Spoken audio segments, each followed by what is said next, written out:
Where there is power, there is money. Okay. And when there is money, there is power. Correct. I joined because I was asked by the ex-chairman to sort of say, okay, तुम्ही येऊन हे टेक्नॉलॉजीचं बघा. So I started looking into that. So the moment I joined, demonetization happened. अग्निपरीक्षा तिथंच झाली. प्रत्येक पगारदार वर्गाकडे बँकेचं खातं असावं का आणि ते का महत्वाचं आहे? लोन देताना बँकेचं काम काय आहे? लोकांकडून पैसे घ्यायचे, ते गुंतवणूक करायचे आणि तेच पैसे तुम्ही फॉरवर्ड करून लोनमध्ये द्यायचे. आणि राहिलेले मधले जे 3% असतात ते बँकेची कमाई. ऍक्च्युली KYC नी काय बेनिफिट होतात बँकेला प्लस कस्टमरला? तुम्ही खरंच तुम्ही जे नाव सांगता तुम्ही तोच माणूस आहे का? हे RBIने दर 2 वर्षाला दर 3 वर्षाला ते कंप्लायन्स आम्हाला ठेवले. किंवा बँकेत गुंतवणूक किती सेफर असू शकते किंवा का केली पाहिजे म्हणजे ॲटलिस्ट एखादी तरी एवढी का असावी एखाद्या माणसाची? लोन म्हणजे डोक्याला ताप असतो. ओके. तुम्हाला वाटतं की बा ठीक आहे आज माझ्याकडे घर आलं, पण त्याचं व्याज तुम्हाला आयुष्यभर भरावं लागतं. मेहुणे आणि मेहुण्यांचे पाहुणे, पण हेच पाहुण्याची माहिती सांगत नाही ती घोराबेज पॉडकास्टवर असतेच असते. नमस्कार मंडळी, मी ऋषिकेश. घोराबेज पॉडकास्टवर तुमचं खूप खूप स्वागत आहे. सालेलचं गणितला तुम्ही जो मागच्या वर्षी भरभरून प्रतिसाद दिला त्याच निमित्ताने आपण पुन्हा एकदा सालेलचं गणितचे काही एपिसोड्स घेऊन येणार आहोत. त्यातला हा पहिला भाग. आज आपण मुख्यत्वे बोलणार आहोत बँक या विषयावर. कारण सॅलरी आली की ती बँकेत जमा होते हे सगळ्यांनाच माहिती. पण मग ती बँकेत जमा झाल्यानंतर त्याच्या पुढे काय करायचं हे आपल्याला माहिती असतं. पण ती बँक ह्या सॅलरीतून कसे पैसे कमवते किंवा ती बँक कसे लोन देते लोकांना, त्या लोनच्या रिटर्न्सवर इंटरेस्ट कसा लावला जातो, त्याचबरोबर राष्ट्रीयकृत बँका, सहकारी बँका आणि काही आता नवीन बँका निघालेल्या आहेत ज्या डिजिटल फॉर्मॅट्समध्ये असतात. या सगळ्यांमध्ये काय गोष्टींची तफावत असते, या सगळ्यांमध्ये काय गोष्टी वेगवेगळ्या असतात, या सगळ्यांवरची चर्चा आपण करणार आहोत. त्याचमुळे हा एपिसोड नोकरदार वर्ग किंवा ज्या कोणाचं बँकेमध्ये खातं आहे त्या सगळ्यांसाठी खूप उपयुक्त आहे. आणि आज आपण चक्क बँकेच्या डायरेक्टर सरांसोबत या सगळ्या गोष्टी चर्चा करणार आहोत. आज आपल्यासोबत आहेत तन्वीर इनामदार, जे एम बँकेचे डायरेक्टर IT आहेत, ज्यांना जवळपास गेली 15 ते 20 वर्ष बँकिंग सेक्टरचा अनुभव आहे. त्याचबरोबर त्यांनी एम बँकेमध्ये पण जी सहकारी बँक आहे त्याच्यामध्ये पण काही बदलाव केलेले आहेत आणि ते कशाप्रकारे आपल्यासाठी सुद्धा युजफुल आहेत आणि सहकारी बँकांचं मुळात काय उपयोग असतो सोसायटीमध्ये, समाजामध्ये, या सगळ्या गोष्टी आज आपण जाणून घेणार. तर चला सालेलच्या गणितला सुरुवात करूयात. नमस्कार सर. नमस्कार. तुमचं घोराबेज पॉडकास्टमध्ये खूप खूप स्वागत आहे तन्वीर सर. तर मला थोडंसं तुमच्याबद्दल जाणून घ्यायला आवडेल. म्हणजे बिईंग अ चेअरपर्सन हे आज आम्ही तुम्हाला बघतोय नक्कीच. मी पण पुणेरी आहे. ते आम्हाला माहितीच आहे. पण म्हणजे माझा जन्म पुण्यामध्ये. ओके. मी म्हणजे कामासाठी मी स्कॉटलंडमध्ये गेलो. मी PhD केली. मी MBA केलं. And I have come from a different bank. I am not a banker. I know. Engineer by तेच मला विचारायचं होतं की technosavvy guy into the banking, how it is turn. Interest in technology. मी असं फॉर्मल एज्युकेशन इन टेक्नॉलॉजी नाही. मी engineer आहे. So that logical mindset is there. Okay. So I joined because I was asked by the ex-chairman to sort of say, okay, तुम्ही येऊन हे टेक्नॉलॉजीचं बघा. So I started looking into that. So the moment I joined, demonetization happened.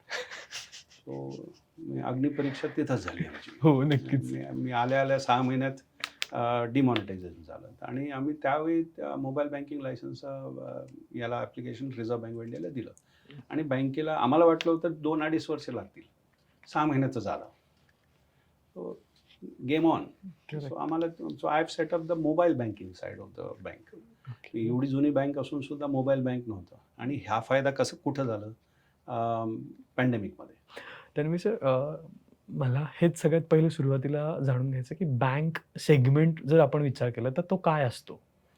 Bank हा पैसा facilitate करण्यासाठी एक साधन असतो आणि इकॉनॉमीमध्ये बँकिंगचं महत्त्व कशाला असतो? कारण ते पैसे जपून ठेवतात. बरोबर. ते तर मी एक जपून ठेवायचं आहे. दुसरं पैसे पुढं पेमेंट करण्यासाठी आहे. पूर्वी कसं होतं, तुम्ही चेक लिहायचे आणि 2-3 दिवसानंतर तुम्हाला पैसे भेटायचे. बरोबर. आज टेक्नॉलॉजीमुळे तुम्हाला 3 सेकंदात पैसे मिळतात, 24 तास. करेक्ट. कधीही, कुठेही. आणि भारतात सुद्धा आणि भारताच्या बाहेर सुद्धा तुम्हाला तुमच्याकडे UPI असेल तर तुम्ही ते पेमेंट पाठवू शकता. पण फक्त बँक तेच करत नाही. हे तर एक भाग झाला पेमेंटचं. दुसरं आहे ते लोनसुद्धा देत आहेत. तर लोन देताना बँकेचं काम काय आहे? लोकांकडून पैसे घ्यायचे, ते गुंतवणूक करायचे आणि तेच पैसे तुम्ही फॉरवर्ड करून लोनमध्ये द्यायचे. आणि राहिलेले मधले जे 3% असतात ते बँकेची कमाई आहे. येस, त्याचं आता बोलायचंच आहे नक्कीच. पण त्याच्यासोबतच मला सगळ्यात पहिलं जाणून घ्यायला हे पण आवडेल, की प्रत्येक पगारदार वर्गाकडे बँकेचं खातं असावं का? आणि ते का महत्वाचं आहे? नाही, आयडेंटिटी आहे ना, की तुम्ही पैसे कुठल्या नावाने घेणार? ओके. समोरच्या माणसाने का तुमच्या कंपनीने कुणाला पैसे द्यायचे? हं. तर तुमचं नो युअर कस्टमर असायला हवं ना.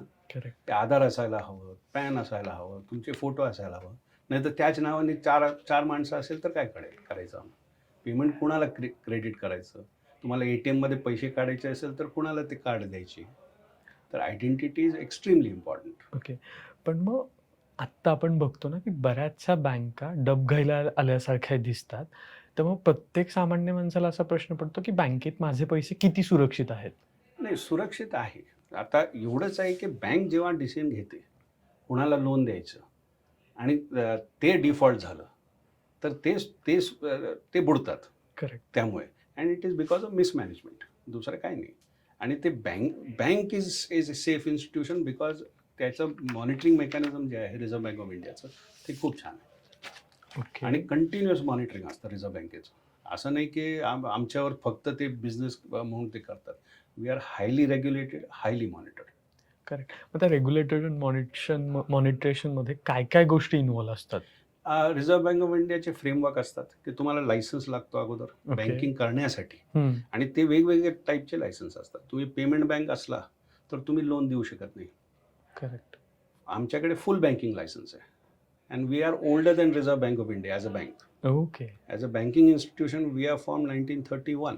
Okay. Reserve Bank of India Act came about 1936. Yes. So we are much older than that. So importantly, we hold a full banking license, which means we can take deposits as well as we can lend money. Correct. And whatever is left in between, we can also invest in treasury. So Reserve Bank has a framework in which licenses are involved, has a framework in how much standard liquidity ratio should be, किती cash तुमच्या बँकेत असायला हवं, हं, हं. किती तुम्ही तुमचं कॅप किती आहे इन्व्हेस्ट करण्यासाठी, आणि Okay. लोन तुम्ही कितपर्यंत देऊ शकता. ओके. 100 रुपये आम्ही घेतले हं. क्लायंट करून, तर 8% स्टँडर्ड लिक्विडिटी रेशो, 8 रुपये आम्हाला ते कॅशमध्ये ठेवावंच लागतं करेक्ट. कंपल्सरी. आणि 100चे 65 रुपीज, 65 रुपये आम्ही लोन म्हणून देऊ शकतो. ओके. आणि मधले राहिलेले जे आहे ते आम्हाला गव्हर्नमेंट सिक्युरिटीमध्ये इन्व्हेस्ट करावंच लागतं. ओके. तर आमच्याकडे 35% कधी आमच्याकडे पैसा असतो रेडी. सो हे प्रत्येक बँकेनुसार व्हेरी होतं. आणि हे कोऑपरेटिव्ह बँकेला हे रूल आहे. प्रायव्हेट बँकेला थोडंफार SLRचं हे चालू सूट आहे. शकतं. करेक्ट. पण आता ना म्हणजे माझ्यासारख्या माणसाला किंवा एक सामान्य माणसाला बँकेत गेल्यानंतर खूप सारे प्रश्न पडतात. म्हणजे गर्दी बघूनच थोडंसं भीती वाटायला होते. आणि पहिल्यांदाच विचारलं तर मग तुम्हाला सेव्हिंग अकाउंट हवं आहे का? करंट अकाउंट हवं आहे का? किंवा हे सगळे जे प्रकार असतात अकाउंटचे ते कसे यूज होतात बँकेला प्लस माझ्यासारख्या एक सामान्य माणसाला? सेव्हिंग्ज अकाउंट हा एक स्टँडर्ड अकाउंट आहे. म्हणजे तुम्ही इंडिव्हिज्युअल आहात तर तुम्हाला सेव्हिंग्ज अकाउंट ठेवावं लागतं. तुम्ही इंडिव्हिज्युअल आहात आणि तुम्ही बिझनेस करतात, प्रोप्रायटरशिप, ते हं. करंट अकाउंट त्यावर तुम्ही करू शकता. Okay. पण तुम्ही बिझनेस आहात आणि तुमचे मल्टिपल पार्टनर्स आहेत, हं.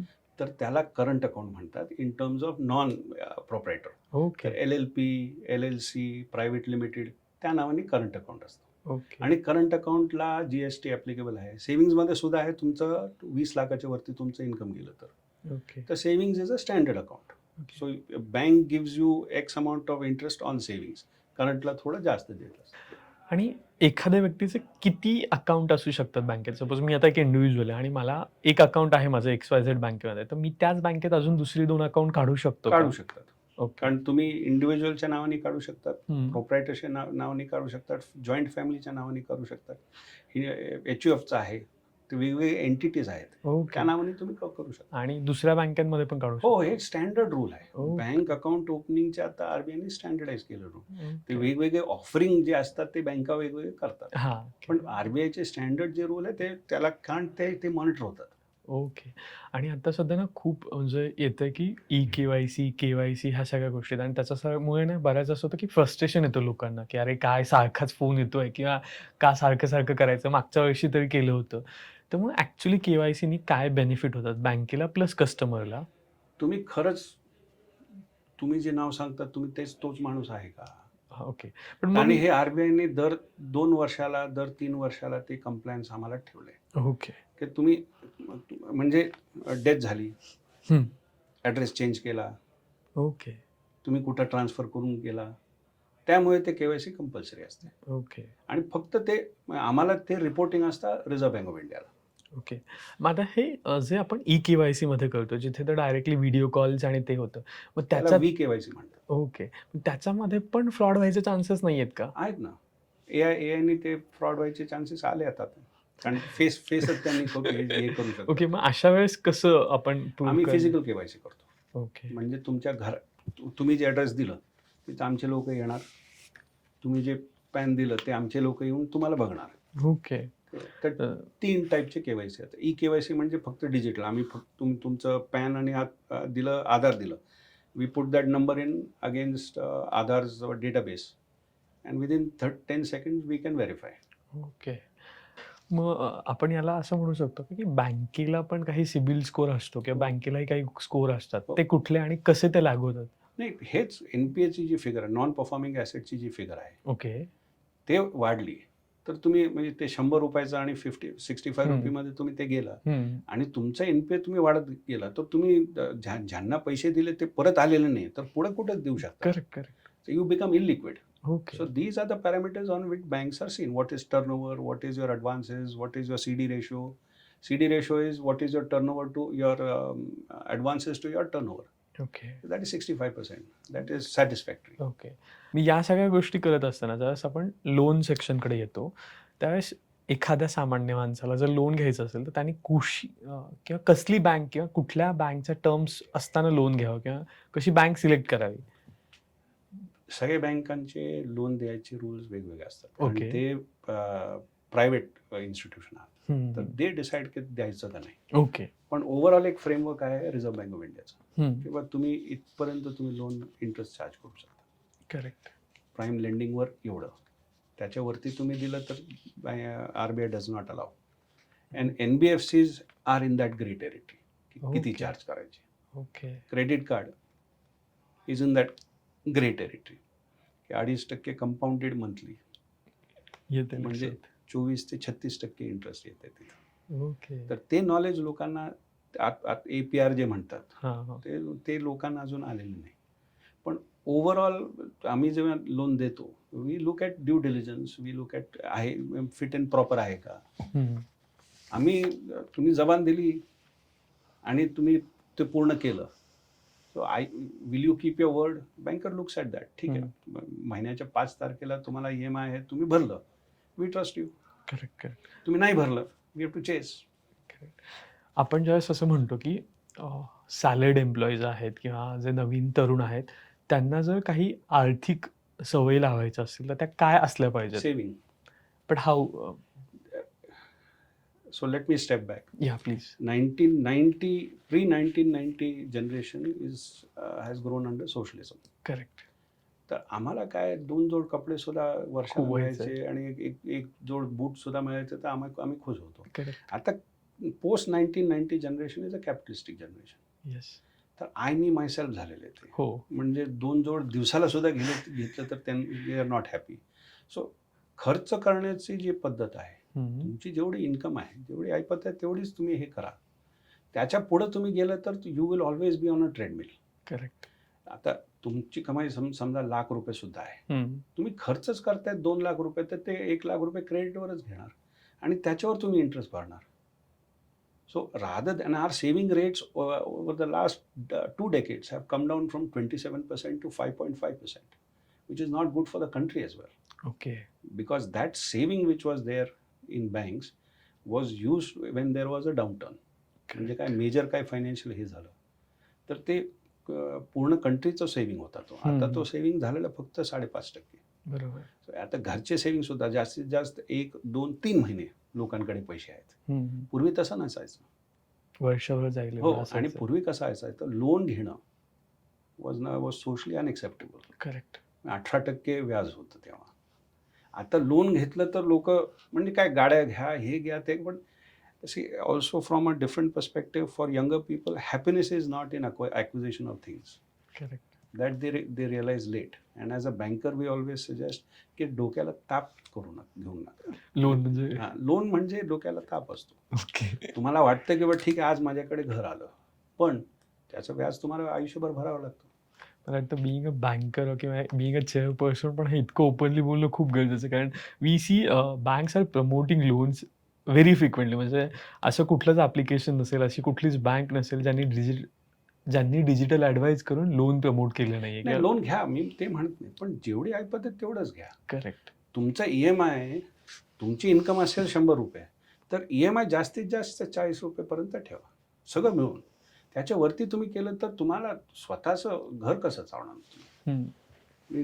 होम लोन घेतलं, गाड्याचं घेतलं, तर सेव्हिंगचं काय राहणार? किंवा आणि जॉब गेलं तर काय करणार? आजकाल फोनसाठी पण लोन घेतात हो, लोकं, घेतायत. Which is not good at that all. Is okay. If they want to acquire that is fine, but they should be able to afford it. Correct. बस. So taking a loan is not a bad thing, but they should be able to afford it.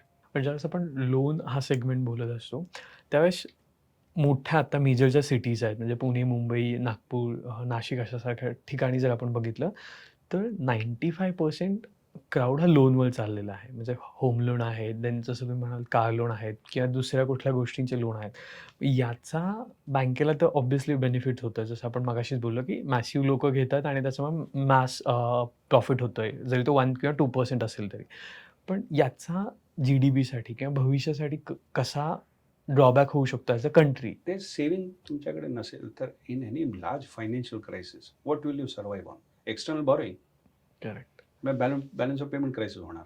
Correct. 90मध्ये जे shock आलं, ते कशाला आपण survive केलं? कारण स्वतःचे म्हणजे जे खाजगी लोक त्यांच्याकडे सेव्हिंग्ज होते, गव्हर्नमेंटकडे नसतील, पण आपल्याकडे सोना होता, आपल्याकडे पैसे होते, सर्व्हाइव्ह केलो आपण.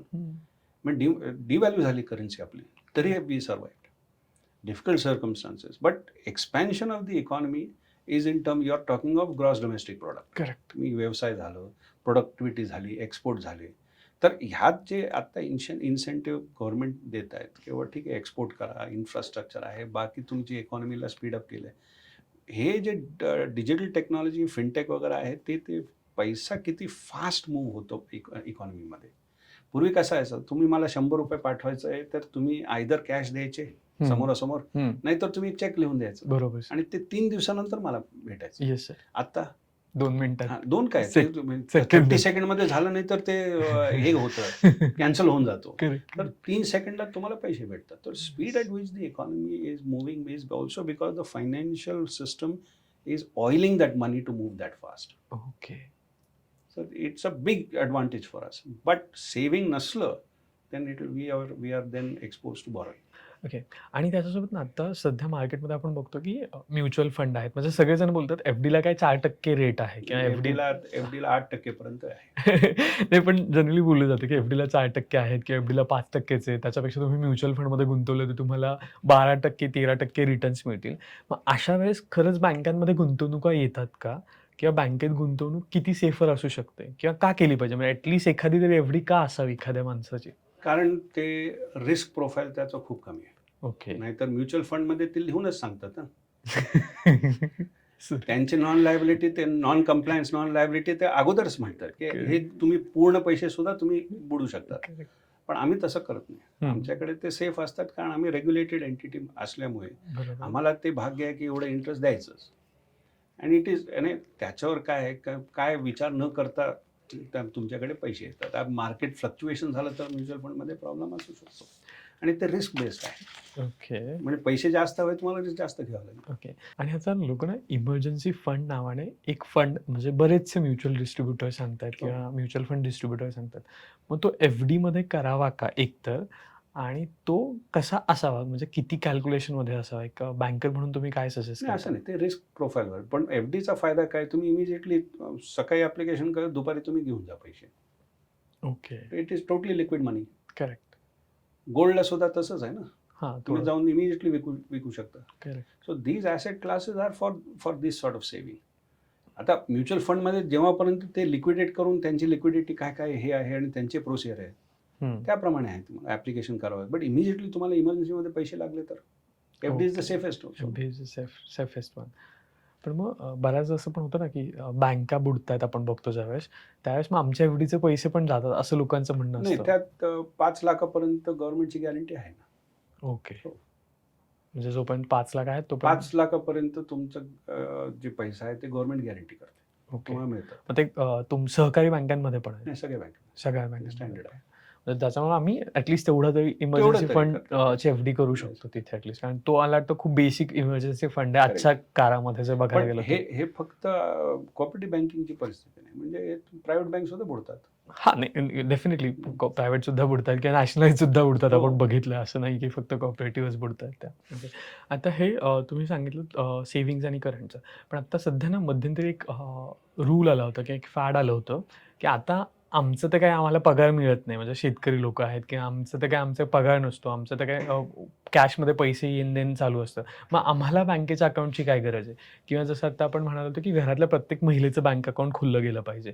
पण मग अशा वेळेस बऱ्याचशा लोकांकडून अशा पण कमेंट आल्या होत्या, की "अरे, आमचं तर आमच्याकडे पैसेच नसतात. मग आमचं बँकेत अकाउंट असून काय करायचं आहे?" त्याचा उपयोग कशाला गव्हर्नमेंट म्हणते, किंवा त्यांना सबसिडी पाठवायची असेल ओके. तर तुमच्या नावाने येऊ शकते ना. त्याला अकाउंट लागतो, करेक्ट. कारण केवायसी करून असतं, तर तुमची आयडेंटिटी कोण?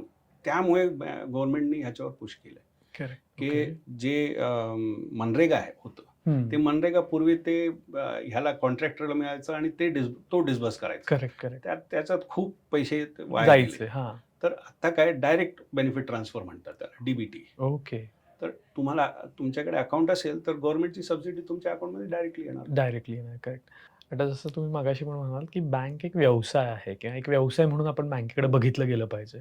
कारण बँक काही चॅरिटी करायला बसली नाहीये नक्कीच. तर मग तो व्यवसाय तिचा कसा होतो? म्हणजे आता माझ्यासारख्या सामान्य माणसाला असं वाटतं, की अरे मला होम लोन काढलंय मी, मला 7% व्याज द्यायचंय आणि तेव्हा कुठे जाऊन माझं होम लोन फेडलं जाणार आहे. पण बँक जसं तुम्ही मगाशी म्हणालात, की 2-3% वर एवढा मोठा डोलारा उभा हो. करते. तर मग तो कसा? नाही, तेच तुम्ही ₹100 मला दिले, हं. मी जे लोन देऊ शकतो ₹65 पर्यंतच देऊ शकतो. बरोबर. त्या 65 वर आम्ही जे पर्सेंटेज चार्ज करतो लोनचं, ते एक लोनचं पोर्टफोलिओ आम्ही तयार करतो, की ॲव्हरेज आमचं लोनचं किती इंटरेस्ट आहे. हं. आणि तुम्ही जे पैसे ठेवता माझ्याकडे, त्याला एफ-डीला तुम्हाला किती इंटरेस्ट द्यायचं, सेव्हिंगला किती इंटरेस्ट द्यायचं, त्याच्यात जे फरक असतं ते 3%च असतं. बरोबर. कुठल्याही बँकेत तुम्ही 3 जास्तीत जास्त 3.5%. हं. आणि त्याच्यात सुद्धा आमचे जे खर्च आहे ते वजा करून बरोबर. बँक कमवते 1 ते 1.5%. Okay. So it's a very thin margin business, but high volume business. Okay. म्हणजे खूप जास्त लोकं येतायत हो, आणि हो. त्याच्यामुळे तुम्हाला तो प्रॉफिट होतोय. हो. करेक्ट. पण कोऑपरेटिव्ह बँक आणि नॉर्मल बँकमध्ये फरक हे असतो, की cooperative bank is set up by local people. Correct. We have 35,000 share holders. Right. त्यांनी हे पैसे गुंतवणी जे केली 1931 मध्ये, ते जे पैसे कॅपिटल म्हणून आले, यात कुणी एक इंडिव्हिज्युअल ओनर नसतो कोऑपरेटिव्हमध्ये. आणि कोऑपरेटिव्हमध्ये एक काय म्हणतात त्याने, बँकिंग विथ अ हार्ट, की ठीक आहे आपलेच लोक आहेत, यांना आम्ही व्हेरीफाय करू शकतो. आणि कोऑपरेटिव्हमध्ये कसं असतं, की बाबा तुम्ही जे अकाउंट होल्डर आहे, तुम्ही डायरेक्टली चेअरमॅनला सुद्धा भेटू शकता. करेक्ट. अशी हे गोष्ट तुम्ही प्रायव्हेट बँकमध्ये करू नाही, शकत शक्यच नाही. नाही. ऑम्बड्समन आहे, फेसलेस बँकिंग झाले तिथं. इथं काय माणुसकी आहे, नक्कीच. अजूनही आहे. हो. That's the difference. ते आहेच आणि म्हणूनच तुम्ही आज आमच्यासोबत गप्पा हां. मारताय असं म्हणू शकतो आपण. पण आता ज्यावेळेस आपण कोऑपरेटिव्ह बँकिंगची संज्ञा बघतो किंवा ज्यावेळेस आपण कोऑपरेटिव्ह बँकिंग असं म्हणतो, त्यावेळेस नॅशनलाइज बँका म्हणा किंवा आता ज्या प्रायव्हेट सेक्टरच्या बँका आहेत, त्याच्या स्पर्धेसोबत कोऑपरेटिव्ह बँकेचा स्पर्धा कशी करता येईल असं बघता येतं का? नाही, म्हणजे आजची जी जनरेशन आहे, म्हणजे माझी जनरेशन म्हणा, आजची नको, त्यांना सुद्धा ते कम्प्युटराइज जनरेशन होती. आम्ही कम्प्युटर आले 84 मध्ये, राजीव गांधीने आणले भारतात. तर ती जनरेशन कसं आहे, क्लिकवर त्यांना स्पीड हवं आहे. तर जेवढ्या स्पीडने तुम्ही त्यांना सर्व्हिसेस देऊ शकता आणि 24 तास देऊ शकता, तो सर्व्हाइव्ह होणार. करेक्ट. पण कोऑपरेटिव्ह बँकला काय आहे, नियम दोन्ही कोऑपरेटिव्ह मिनिस्ट्रीचे सुद्धा आहे आणि रिझर्व्ह बँक ऑफ इंडियाचे सुद्धा आहे. आणि त्यांचं काय इलेक्शन प्रोसिजर आहे, डायरेक्टर आहे, ते असल्यामुळे काय, cooperative is fighting the battle with one hand tied behind their back. तर कोऑपरेटिव्हला पण फायदा काय, ते लोकल असतात. ओके. ते लोक त्यांना ओळखतात. Cooperative has that advantage. But आम्हाला कम्पीट करायचं असेल तर फायनान्शियल टेक्नॉलॉजी म्हणजे टेक्नॉलॉजी बेसवर आम्हाला कम्पीट करावं लागेल. करेक्ट. मला वाटतं आणि तोच बिंग अ चेअरपर्सन तुमचा मोटो आहे किंवा आपण जे म्हणतो ना, एक भविष्यकाळ म्हणून तुम्ही त्याच गोष्टींकडे बघताय, असं मी म्हटलं तर काही हो. हरकत वेगळं ठरणार नाही. कारण तुमच्या बँकेमध्ये पण बऱ्याचशा सगळ्या सेक्टर्समध्ये तुम्ही त्या गोष्टी इन्व्हॉल्व केलेल्या आहेत. मग ते फक्त कॉम्पिट म्हणून पण की कस्टमरला ईज ऑफ लिव्हिंग देण्यासाठी सुद्धा? ईज ऑफ यूज. काय होतं पूर्वीचं म्हणजे कोऑपरेटिव्ह बँकिंगमध्ये गव्हर्नमेंटसारखी प्रोसिजर होती. करेक्ट.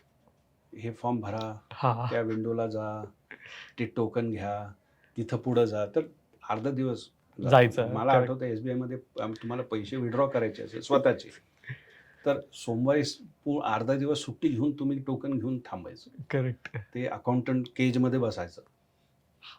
येते लक्षात. रांगेमध्ये आम्ही थांबलो आणि तो चहा प्यायला गेलं तर बसायचं. ओके. आणि दुपारी 1 वाजले आणि तुमचा नंबर नाही आला म्हणजे दुसऱ्या दिवशी परत यायचं. फक्त आपलेच पैसे बँकेवरून. तर ती पद्धत आता संपली. राइट. आणि काय झालं ते कॉम्पिटिशनमुळे आता प्रायव्हेट बँकाकडे हेच कोऑपरेटिव्ह बँकिंगचे आणि नॅशनलाइज बँकिंगचे क्लायंट तिथं गेलेले. बरोबर. कारण त्यांनी ईज ऑफ यूज दिले त्यांना. म्हणजे तुम्हाला आज 24 तास तुम्ही पेमेंट करू शकता. आमच्याकडे 24 तास तुम्ही एक 60 सेकंडमध्ये तुम्ही अकाउंट उघडू शकता. आणि लेंडिंगला सुद्धा इमिजिएटली आता फिनटेकचे कंपनी आले, NBFC, non banking financial corporate, Correct. Bajaj Finserv असू दे का बाकीच्या असू.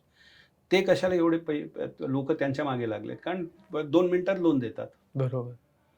फक्त KYC करून ते लोन देतात. पण देर is a risk associated with that and आम्ही ते रिस्क एकदमच घेऊ शकत नाही. करेक्ट. कारण NPA वाढले बघा 9% पर्यंत NPA तुम्ही अलाउ करू Sustain शकता. करा. Allowable by Reserve Bank of India. नाहीतर ॲडमिनिस्ट्रेटर येतो. Correct. Effectively illiquid. Correct, correct. म्हणून आम्ही जास्त रिस्क घेत नाही आणि आम्ही रेफरन्सवरून जातो. मग तुम्ही यांना ओळखता का? Correct, correct. पण ती आता पुढं जाऊन ती पद्धत बदलावीच लागेल. नक्कीच. आणि आता फेसलेस बँकिंग तर आम्ही कधीच करू शकत नाही, कारण आमचा मोटोच तो नाही. नाही, नक्कीच आय गेस तो एक वेगळा सहकारी संस्थांचा मोटो आहे. जसं तुम्ही म्हणालात तसं, की समाजातल्या प्रत्येक घटकापर्यंत पोहोचायचं, प्रत्येकाला आपलंसं करून घ्यायचं आणि मला वाटतं त्याच तत्त्वाने त्या बँका सुरू झाल्या होत्या. कारण नॅशनलाइज बँका पोहोचू शकत नव्हत्या हे नाही.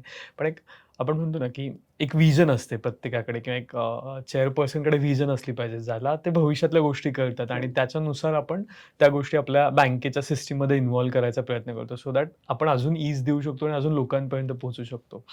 पण या सगळ्या सोबतच असंही म्हटलं जातं, की सहकारी बँका पैसे खाऊन डुबतात. तर मग ते का म्हटलं जातं आणि अशा वेळेस काय गोष्टींकडे लक्ष दिलं पाहिजे? म्हणजे आता 2 गोष्टी असते. Where there is power there is money. Okay. And where there is money there is power. Correct. तर मी बँकेचा चेअरमन, मी पैसे कमवून खुर्चीवर बसलोय. येते नाही तर लक्षात. नॉर्मल पद्धत ते खुर्चीवर बसून पैसे कमवत आहेत. येते लक्षात. तर वेअर देअर इज पॉवर ते करप्शन असेल आणि that corruption is both ways. Correct. देण्याची पद्धत आणि मागण्याची पद्धत. बरोबर. येते लक्षात. देणारा सुद्धा म्हणतो की ठीक आहे, मला काहीतरी करून द्या. हां. पण काय तुम्हाला प्रॉपर बँकिंग करायची असेल, बँकर कधीही विश्वासू माणूस होता आणि विश्वासावरच बँक चालते. तुम्ही ओल्ड टाईप बँकिंग तुम्ही बघा. हं. Banker was there at every household event. Correct. मयत झाली, लग्न झालं, मुलं झाले, तिथं काय होतं ते ट्रस्टवर्दी माणूस होता. बरोबर.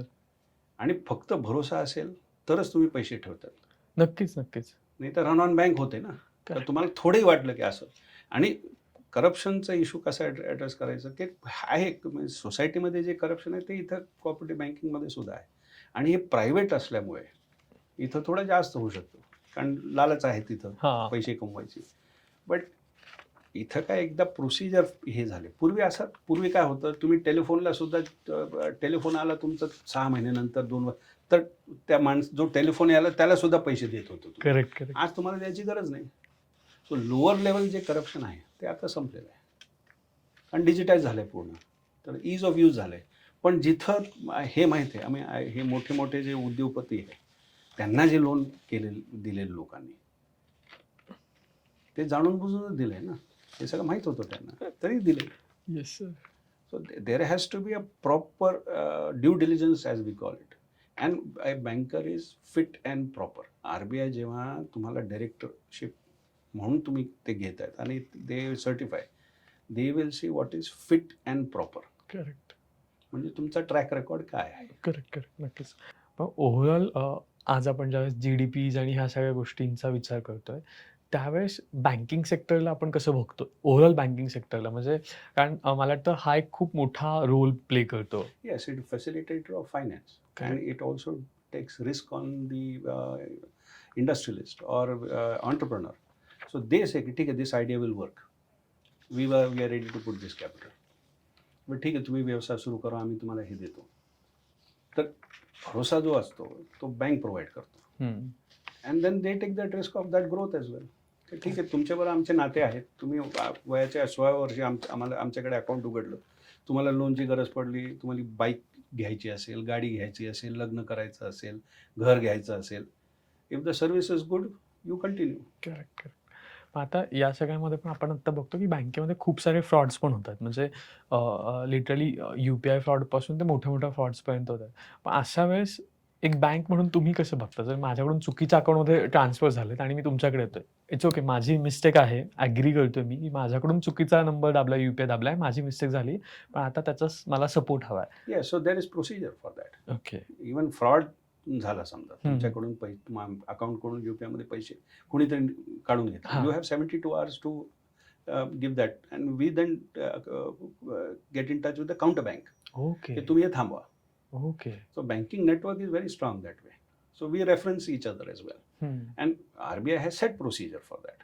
Because within 72 hours, you must make a complaint. Once the complaint is received, then immediately the counterparty is, immediately sent a message and asked to hold the money. Correct.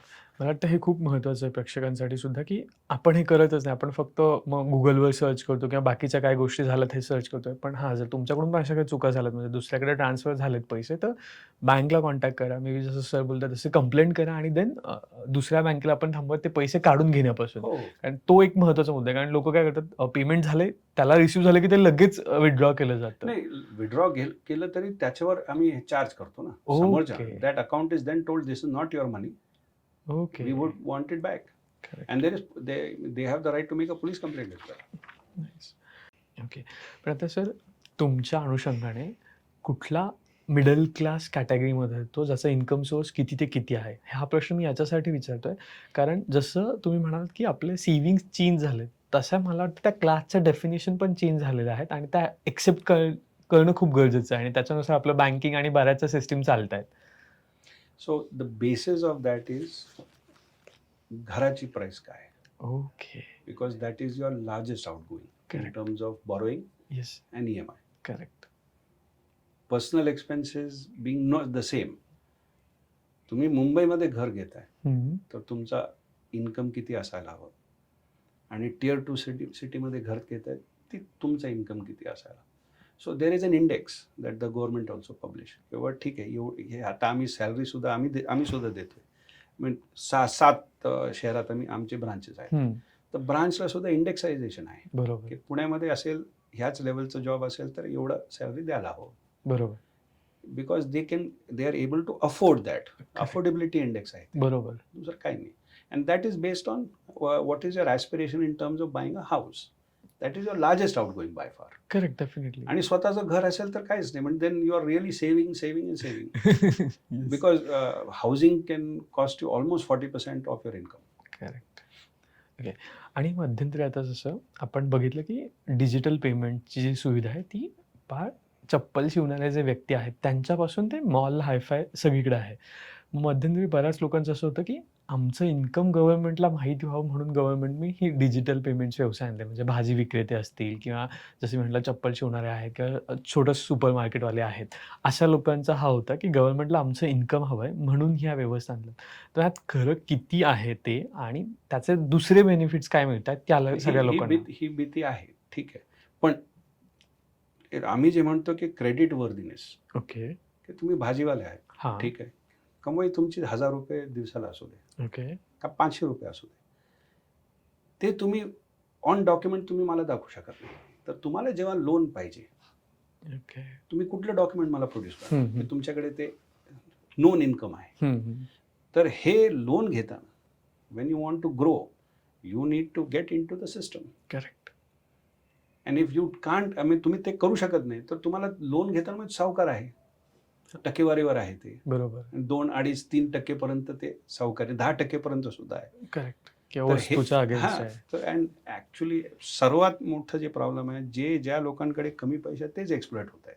हां. म्हणून आमचं म्हणणं आहे की तुम्ही डिजिटलमध्ये आला तर तुमचं एक digital real money footprint is there. Correct. मी म्हणू शकतो 3 वर्षाचं स्टेटमेंट आहे बाबा. बरोबर. याची कॅपॅसिटी आहे करण्याची. नाहीतर तुम्हाला शब्द द्यावा लागेल ना, ठीक आहे मला एवढं कॅश भेटलं. Where is the evidence? Correct. आणि आजकाल तर कोणीच गॅरंटर पण राहत नाहीये. नाही ते आहे कंपल्सरी केलंय, पण गॅरेंटर सुद्धा त्याचा सुद्धा आम्हाला रेकॉर्ड लागतो ना. करेक्ट. आम्ही जेव्हा लोन देतो हम्म. 2 गॅरेंटरचे रेकॉर्ड लागतात आम्हाला. ओके. म्हणजे ओव्हरऑल ती एक सिस्टीम आहे आणि त्याचा जर तुम्ही आलात तर तुम्हाला तर बेनिफिट राहणार आहे ग्रोईंगसाठी. कारण डेफिनेटली तुमचा व्यवसाय वाढवायला तुम्ही एकदम एवढी सेव्हिंग नाही करू शकत. Let me अच्छा. मी एक एक्झाम्पल देतो, तुम्हाला माहित नसेल आणि हे पॉलिटिकल स्फिअरमध्ये आहे, पण 2003 मध्ये वाजपेयींनी फक्त एक अमेंडमेंट केलं होतं इन्कम टॅक्स ॲक्टमध्ये. Just 1 line amendment hmm. Without spending money. ATIB ची स्कीम आणली त्यांनी, सेक्शन ATIB. हम्म. तिथं 750 ते 1500 स्क्वेअर फुटाचे बिल्डरनी घर बांधले, त्याला 100% टॅक्स फ्री करून ओके. टाकलं त्यांनी. ह्याच्यातून काय झालं इकॉनॉमीमध्ये, ज्यांना समजलं हे, आपले जे पैसे बाहेर पडले होते, स्विस बँक असू दे की बाहेर असू दे, ते मॉरिशस रूटने आतमध्ये आले. करेक्ट. वाईट झाले, ऑफिशियल झाले. त्याच्यावर 100% तुम्हाला प्रॉफिटवर तुम्ही 100% तुम्ही आपल्या Tax free अकाउंटमध्ये झालं. ठेव. त्यांचे बॅलन्स शीट तयार झाले. त्या बॅलन्स शीटमुळे त्यांना लोन मिळाले. येते लक्षात. इन्फ्रास्ट्रक्चरचा डेव्हलपमेंट जो झाला भारताचा, फक्त एक अमेंडमेंट म्हणून झाला. हम्म. पण एकदा तुम्ही सिस्टममध्ये आला तर सिस्टमचे फायदे सुद्धा आहे. नक्कीच. तुम्ही निगेटिव्ह जे बघताय ते आहे, ठीक आहे, मान्य आहे, ज्यांना ती भीती आहे ते मान्य आहे. पण तुम्हाला सिस्टममध्ये यायचं असेल तर तुम्ही बँकिंगमध्ये you have to come in to the system. Otherwise how will we know verifiable income? Correct. येतं लक्षात. हो. आणि मला वाटतं तो एक मेजर पॅरामीटर आहे तुमच्या सगळ्या गोष्टींसाठी की आज आपण जसं बेसिक इन्कम आम्ही 2च प्रश्न विचारतो लोन कमिटीमध्ये सुद्धा. पण ह्यांचं टर्नओव्हर किती आहे आणि ह्यांची EMI द्यायची कॅपॅसिटी आहे का नाही, ओके. बस. पण मग कंटिन्युअस हे जे पेमेंट्स होत आहेत यांनी बँकेला खरंच हेल्प होते का हो. एक तर, आणि दुसरं असं की याचा जो ट्रॅक रेकॉर्ड असतो तो ठेवायला डिफिकल्ट जातो का नाही. बँकेला? नाही. कारण सिस्टम्स आहेत तिथं. बँकेला बॅकबोन RBIने ठेवलं किंवा स्विचेस आहेत की ते Okay. इंटरबँक पेमेंट असेल. UPI is universal payment interface. Correct. पूर्वी वॉलेट होते, हां. तर फक्त वॉलेट टू वॉलेट तुम्ही पेमेंट बरोबर. आता UPI म्हणजे कुठल्याही कुठल्याही. वॉलेटपासून कुठल्याही वॉलेटमध्ये Correct. तुम्ही करू शकता. Those facilitators are switches. Those facilitators are National Payment Corporation of India. तर असे इन्स्टिट्यूशन्स आहेत who are the overseers of all of this payment systems. आता रिअल टाइम ग्रॉस सेटलमेंट आहे, RTGS आहे. IFTAS looks after that. NEFT आहे, IFTAS looks at. They have specific switches, connectivity. The backbone in India is very strong now. Okay. आता last mile connectivity गव्हर्नमेंटने केल्यामुळे काय पंचायतपर्यंत ते गेले आणि ते फायबर ऑप्टिक झाले. करेक्ट. तर speed of connectivity is there and what digital requires is connectivity. Definitely. Yes sir. तेच नसेल तर, आणि ते #99 वाले सुद्धा फोन आहेत ना. So government has created all of this to facilitate the movement of money. Correct. Correct. आणि मग सहकारी बँकांचं भविष्य जर मी विचारलं तुम्हाला की काय, कारण आत्ता एवढी कॉम्पिटिशन आहे मार्केटमध्ये, त्याच्यानंतर वेगवेगळे नॉन बँकिंग ॲप्लिकेशन्स येत आहेत आणि आजकालचं यूथ कम्प्लिटली ॲप्लिकेशनवर डिपेंड आहे. म्हणजे असा कुठलाच माणूस असेल ज्याच्याकडे गुगल पे नाही आहे. ओके. मग अशा वेळेस सहकारी बँकेचं भविष्य असं जर विचारलं तर काय म्हणून आपण बघतो त्याच्याकडे? Is bright. हा, but how you explain that bright if I ask? Usually you trust people faceless, anything app you want to do. तर काय तिथं तुम्हाला ते भरोसावरच करतो तुम्ही. करेक्ट. पण काही तिथं घडलं, कुणाला माहिती. कंप्लेंट करणार तुम्ही? चेहरा कुणाला जाऊन तुम्ही बोलणार? कोणालाच नाही. कोऑपरेटिव्ह बँकेची ॲडव्हान्टेज ती आहे की तुम्ही कुणा समोर आणि चेअरमॅन समोर सुद्धा तुम्ही जाऊन बसू शकता की मला हे प्रॉब्लेम सॉल्व्ह करून द्या. करेक्ट. करेक्ट. तर ते हार्ट आहे डिजिटल म्हणजे. आणि AI सुद्धा आलंय, तर तुम्ही कुणाबरोबर इंटरॅक्ट करताय तुम्हाला माहित नाही, फक्त एफिशियन्सी आली त्यात. पण where is the love, where is humanity, ते गेलेलं आहे आता सगळं. करेक्ट. करेक्ट. मी संध्याकाळचे 5 वाजले तर संपलं. हे 24 तास इवन इफ दॅट वर्क्स काहीच घडलं तिथं, पैसे मिळाले नाही, तर where is your recourse to get that money. नाही, माझं तर मत, मी पूर्ण महाराष्ट्र आणि देशात फिरलोय. माझं मत आता मी बघितलंय की हे जे शहरात बसून लोक म्हणतात की शेतकरी लोकांना माहित नाही, I am of a different opinion. Okay. I am of the opinion they are very clever. They are extremely clever, and moreover they are using digital banking much more than we are. Okay. एक उदाहरण देतो. हा. Sale tower मध्ये जे speed येते गावात, लोक कमी असल्यामुळे त्यांना स्पीड जास्त भेटते. येते लक्षात. हे लोकांना माहीत नाही. आणि दुसरं काय, त्यांना जे वेळ आहे विचार करण्यासाठी, ते विचार करूनच. आता सोनी गावात, तासगावमध्ये एक शेतात 21 एकर शेतीत अनएज्युकेटेड फार्मर आहे, पण त्यांनी AIचं सिस्टम तिथं लावलंय पाण्याचं. बापरे. तर असं नाही की त्यांना माहिती आहे, एज्युकेटेड नसले तरी त्यांना माहिती आहे की हे चालतं आणि हे नाही चालतं. Correct. They are wise. They are not educated but they are wise. वाटतं तो पण खूप मोठा गोष्ट आहे की बिईंग अ वाईज, एज्युकेटेड असून पण जर वाईज नसाल तर तुम्हाला काहीच फायदा बिकॉज नाही. They know the difference. काय माझा फायदा कुठे आहे त्यांना माहिती आहे. करेक्ट. तर तोच जास्त महत्वाचा आहे, कारण आपण बँक सिलेक्ट करताना पण तेच बघतो ना की माझा फायदा कुठल्या बँकेत जास्त, म्हणजे 0.5% जरी असेल तरी आपण तिकडे पटकन इन्व्हेस्ट करतो. पण ओव्हरऑलच ज्यावेळेस आपण आजचा GDP किंवा आजचा आपण स्पेंडिंग कॅपॅसिटी आणि हे सगळं बघतोय, त्याच्यामुळे असं जर 10 वर्षाचं मला जर विचारायचं झालं की नेक्स्ट 10 इयर्समध्ये कशा गोष्टी असतील, म्हणजे लोनसाठी सुद्धा किंवा बाकीच्यासाठी सुद्धा. कारण आज आपण बऱ्याचदा कम्पेअर करतो की अरे US मध्ये लोन 2% मिळत आहेत, 1% मिळत आहेत, पण आपल्याकडे तसं नाही आहे किंवा नाही. कारण आपला जो इंटरेस्ट रेट आहे that is based on our physical condition. Okay. की आपण किती आम्ही कितपर्यंत तर prime lending rate RBI issues based on our international standing.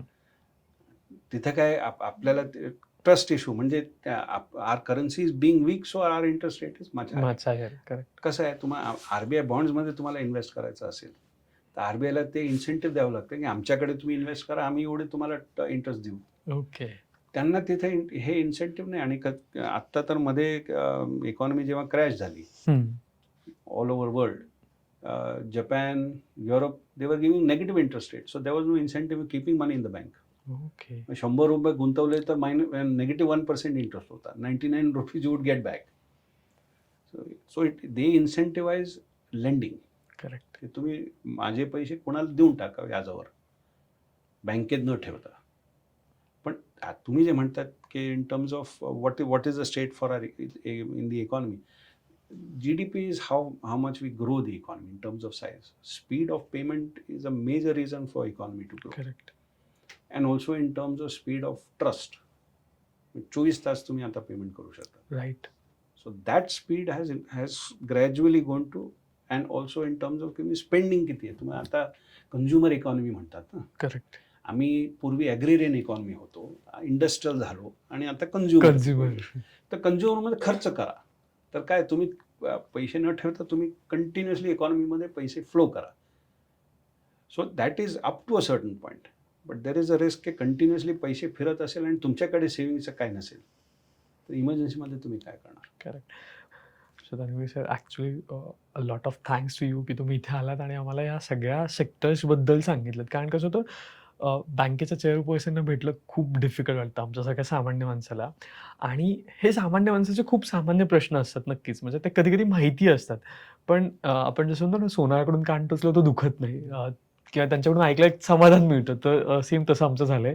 आणि डेफिनेटली जे कोऑपरेटिव्ह बँकेचं आहे की सहकारातून समृद्ध होण्याचं जे आपलं विधान आहे, त्याच्यानुसार आम्हाला तरी थोडंसं समृद्ध झाल्यासारखं वाटतं की नाही, आपल्याला कोणी विश्वासातला माणूस येऊन आमच्याशी गप्पा मारतो की आम्हाला त्या गोष्टी समजून सांगायचा प्रयत्न करतो. खरंच तुमचे खूप खूप धन्यवाद. त्याचबरोबर हा एपिसोड तुम्हाला कसा वाटला ते कमेंटमध्ये लिहायला विसरू नका. आणि अजून यासारखेच कुठले वेगवेगळ्या विषयांचे एपिसोड्स हवेत तेही कमेंटमध्ये सांगायला विसरू नका. सोबतच इथे कुठेतरी सबस्क्राईबचं बटन असेल, सबस्क्राईब करायला विसरू नका. आणि आम्हाला Instagram, Facebook आणि बाकीच्या माध्यमांवर फॉलो करायला विसरू नका. कारण आम्ही तिथे ज्या पॉडकास्टमध्ये गप्पा गोष्टी सांगता येत नाहीत त्या सांगायचा प्रयत्न करत असतो, BTS शेअर करत असतो. तर धन्यवाद. भेटूयात पुढच्या एपिसोडमध्ये.